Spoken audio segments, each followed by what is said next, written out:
আসসালামু আলাইকুম রহমতুল্লাহি বারাকাতু। আশা করি সবাই ভালো আছেন। আজকেও দুঃখ ভারাক্রান্ত মন নিয়ে আপনাদের মাঝে দুটি কথা বলার জন্য উপস্থিত হলাম। আসলে বলার মতো কোনো ভাষা নেই।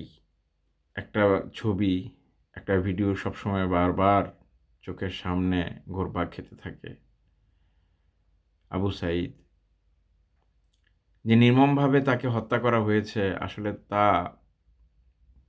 ভাষায় প্রকাশ করার মতো না। সেই বর্বর যুগের ইতিহাসে আমরা ফিরে গিয়েছি তার হত্যার মাধ্যমে।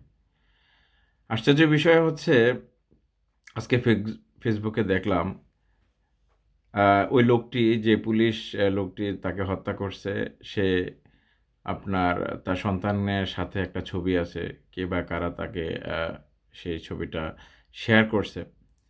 মানে সে কতটা ভালো এবং মানে নিরপরাধ একটা চেহারা নিয়ে তার সন্তানের সাথে দাঁড়ায় এই ছবিটা উঠাইয়া সে ফেসবুকে দিছে।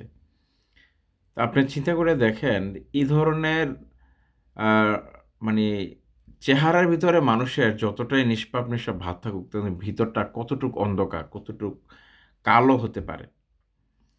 আপনি একটা মানুষের বুকে, একটা নিরপরাধ মানুষের বুকে গুলি চালায় দিলেন। এটা কিভাবে সম্ভব? আপনি কিভাবে করতে পারলেন? সে কিন্তু কাউকে আক্রমণও করতেছিল না, কারো কোনো ক্ষতিও করতেছিল না। সে তার অবস্থান থেকে প্রতিবাদ করতেছে। হঠাৎ করে তাকে গুলি করে দেওয়া হয়েছে। গুলি করে দেওয়া হয়েছে স্বাধীন বাংলার কোনো পাকিস্তানি, কোনো বা ভারতীয় বা অন্য কোনো দেশে না। সে নিজের দেশে, নিজের দেশের পুলিশ হাতে নিহত বা শহীদ হইছে। আসলে উনি তো নিহত না, উনি শহীদ হইছেন।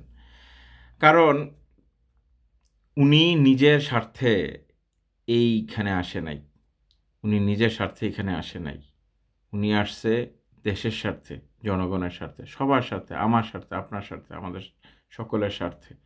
অথচ তাকে নির্মমভাবে হত্যা করা হয়েছে। কোনো বিচার হয়নি। আজ অবধি সেই অপরাধী পুলিশকে গ্রেপ্তার করা হয় নাই। আপনি স্বরাষ্ট্রমন্ত্রী বা প্রধানমন্ত্রী যে ভাষণগুলা দিছে, এই ধরনের কোনো মানে ইঙ্গিত বা কোনো রকমের কিছু পাইছেন যে তাকে গ্রেপ্তার করা হয়েছে, তাকে বিচারের কাঠগড়ায় আনা হবে, কোনো কিছু হয়েছে? হয় নাই।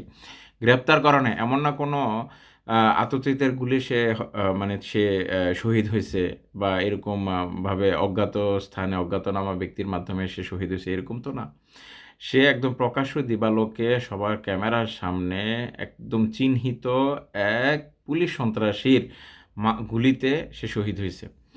আপনি চিন্তা করে দেখেন যে এটা একটি স্বাধীন সার্বভৌম দেশ, নাকি আমরা এখনো পরাধীন অবস্থায় আছি?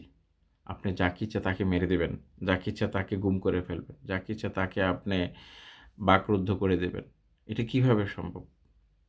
আপনি মুখে স্বাধীনতা আর কথা বলেন, আপনি মুখে বলেন স্বজন হারিয়েছেন, এটা বলেন, সেটা বলেন। মানে আপনার ভিতরটা কি এতটাই অন্ধকার? এতটাই অন্ধকার হয়ে গেছে? মৃত্যুর ভয় নেই আপনার ভিতরে কিছুটা? আল্লাহ কি আপনার বিচার করবে না? অবশ্যই করবে। যুগে, যুগে যত রকমের অত্যাচারী, জালিম শাসক দুনিয়াতে আসছে, সবার বিচার হয়েছে। দুনিয়া থাকতে মানুষ তাদের দেখেছে, তাদের কত নির্মম পরাজয় হইছে। আপনি অপেক্ষায় থাকেন, আপনিও অপেক্ষায় থাকেন। আর ওই পুলিশের উদ্দেশ্যে একটা কথাই বলব, যে আপনি এর ফল পাবেন দুনিয়াতে। অবশ্যই পাবেন। আপনি পাবেন, আপনার পরিবার পাবে, আপনার বংশ পরস্পরে এটা পাবে। কারণ যে মায়ের বুক আপনি খালি করছেন, আপনার বুকও আল্লাহ খালি খালি করবে। এমন নির্মম মৃত্যু আপনার হবে, এমন নির্মম মৃত্যু আপনার হবে, আপনি কল্পনাও করতে পারবেন না। পবিত্র কোরআনে আছে, খুনের বদলে খুন, রক্তের পরিবর্তে রক্ত। এই পুলিশের কোনো বিচার নাই। সরাসরি তাকে ফাঁসিতে দিতে হবে, অথবা উন্মুক্তভাবে তাকে গুলি করে মারতে হবে। এটাই বিধান। যদি মুসলিম হয়ে থাকেন, এর উপরে কোনো বিধান নাই। পবিত্র কোরআনে এভাবেই বলা আছে যে রক্তের পরিবর্তে রক্ত দিয়ে বদলা নিতে হবে। ভালো থাকবেন সবাই। আল্লাহ হাফেজ।